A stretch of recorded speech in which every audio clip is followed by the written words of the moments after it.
What's up, everybody? This is Gary Holt from Exodus and formerly from Slayer, and you're listening to The Razor's Edge.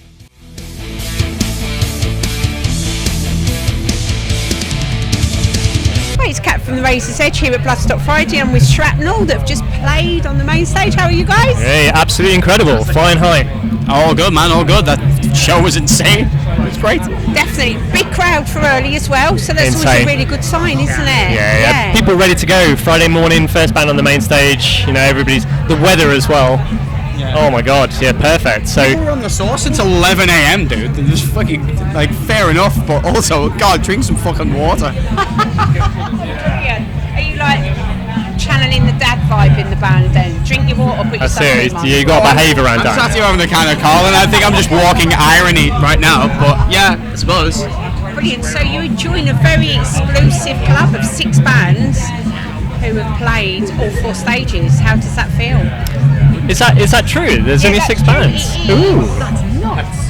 It is. Cambion, Seething Akira, Famine, Conjurer, Harriet, and yourselves. There we go. Wow. That's cool. All of the stages. Ah, amazing. Yeah. No, we're like feel amazing about that. We do our homework. The completionist person in me has just been utterly delighted. Yeah. That was great. I thoroughly enjoyed that statistic. Yeah, and I think it's actually a really good message to up and coming bands that it's possible, right? Yeah, and it takes some time. You know, 15 years ago we played New Blood.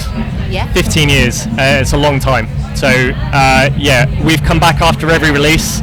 So to come back this time and play the main stage is huge. But it's taken 15 years of graft. Yeah, I'm a filthy piggybacker. I've been here for about 3 years. So I just turned up and... just talked to you then, though. It's been great. Thank you, everyone. Bye. You're welcome, Dan. But no, it's brilliant, and I think it's a really good message that system does work. Metal to the masses, the graft, the getting out there, the playing the small venues. Because people, obviously get disheartened, don't they, when you're not quite getting to the level you want to in a certain time frame. Especially with how tricky the industry is now, with how social media changes every single day, how Spotify has been the peak and starting to look like it's starting to kind of eat it a bit with all of its changes and things. How weird the politics in the past 2 years have kind of found its way into a lot of the industry parts.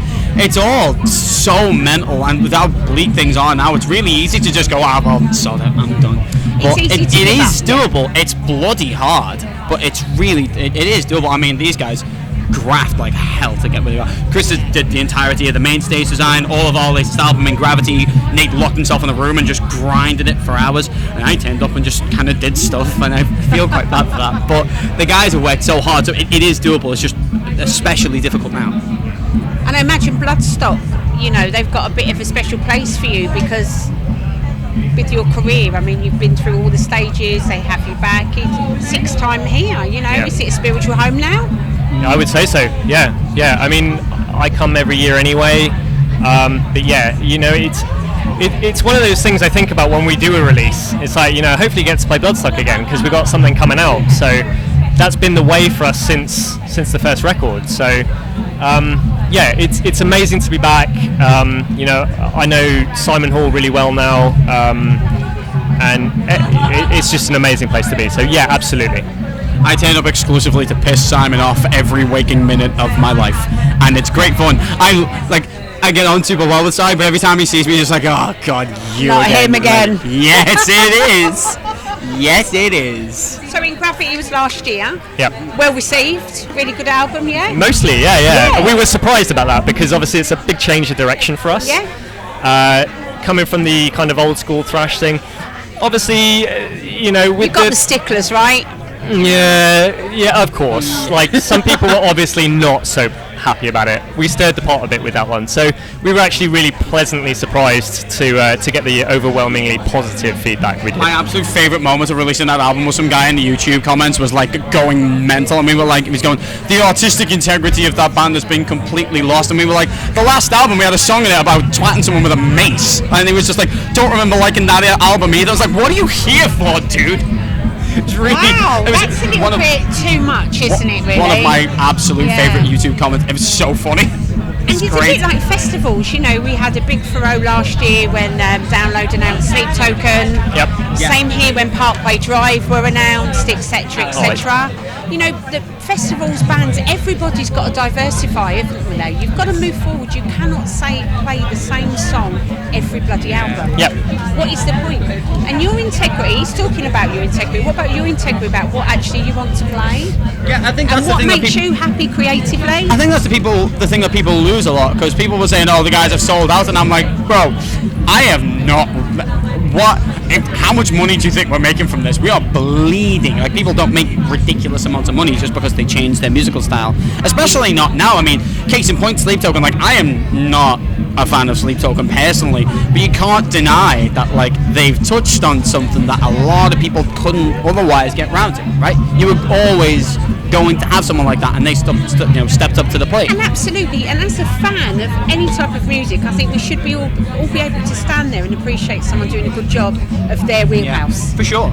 But I also think, like, negative reviews are just as important as good ones. I think the fact that you're hitting people that aren't going to kiss your ass is extraordinarily important. One of the reviews we got was like leathering us, but they made some great points. And when we were listening, when I was reading through, I was like, yeah, okay, there's some stuff in here that's like kind of fair comment, and that's, you know, if they don't like that, that's fine. Plenty of people did, but I think it's important to take that criticism, right? Because if you listen to that and go, actually, yeah, kind of, that's useful for later. Yeah, positive or negative, as long as people are talking about it, listening to it, checking it out, I'm and happy. You've got a really positive way of looking at it, actually, that you're kind of just going to read all of it and you're not going to surround yourself with an echo chamber. Yeah, definitely. Yeah, I find it deeply boring to just be around people. I mean, don't get me wrong, it's really nice to get the support, but I think it's really important to hear people that are going to go, yeah, that kind of sucked, and here's why, and you go, okay, cool, so we can use that, right? I think it's And I healthy. suppose there's part of it, you, that can use it to actually prove those guys wrong the next one, right? Yeah, and hopefully they'll like it then, and, you know, if they don't, then that's their prerogative. I think music discourse is just fun. It's just nice to talk about, and I don't think that always has to be, oh, this band's great, oh, that band's great. Sometimes it's like, that's not so good, and here's why I don't like it, and it's just fun to talk about. But you can be constructive without being rude, though. And that's Absolutely. the key, I think. Yeah. Social media's allowed that rudeness to come into play, isn't it? It's definitely and being gotten worse. personal about people. Again, that's another issue, Yeah, at that point I think we check out, right? Yeah, 100%. Yeah.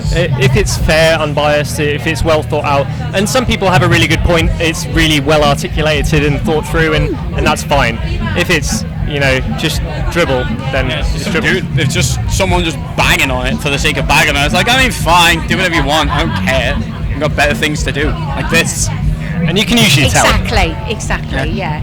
So the last couple of years, obviously, you've had lineup changes. Everybody seems to have settled in well. Really well. It's been amazing. Well, proof was in the pudding earlier on. We're in the best place we've ever been. Me and Nath, obviously, we've been here from the beginning. I feel really fortunate to have Dan on vocals and James on drums. James, this was his 5th gig today with us. Wow, He's been with us No pressure. not very long at all. So yeah, he's worked his ass off. Pint, yeah.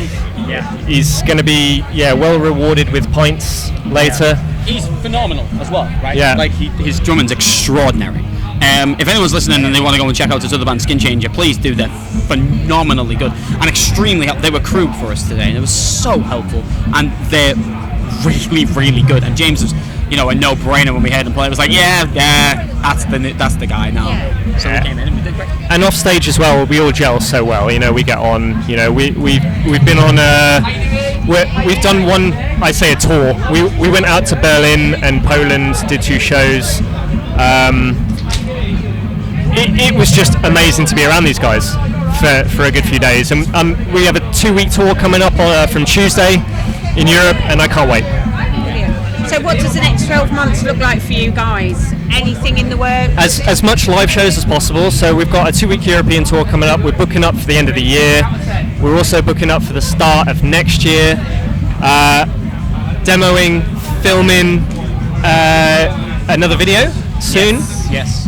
Demoing for the new record. Loads of new records. New Sounds music really ASAP. interesting, Yeah. And finally, obviously, we're asking everybody over the weekend, you know, we have the sad news that we lost Ozzy Osbourne a few weeks ago.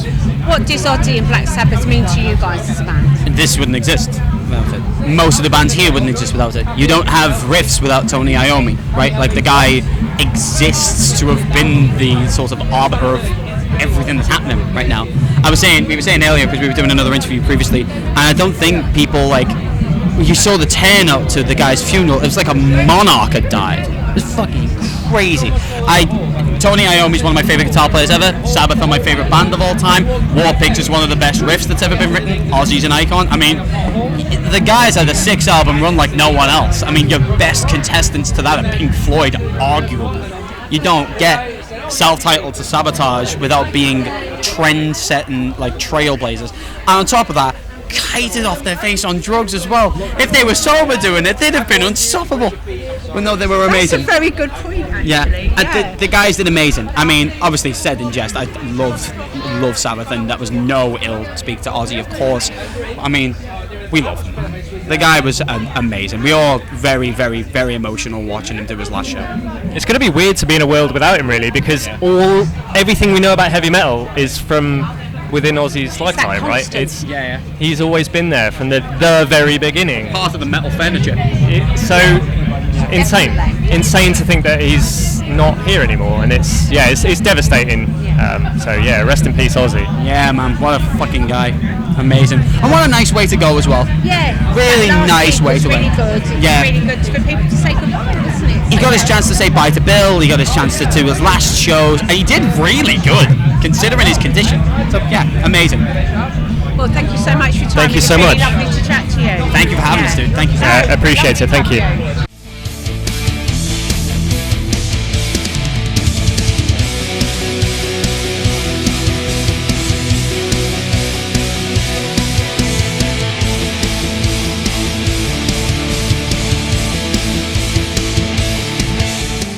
Thanks for listening. Make sure you keep up to date with all of our interviews by subscribing to our channel. For all the latest news, reviews, interviews and more, head over to our website www.therazorsedge.rocks.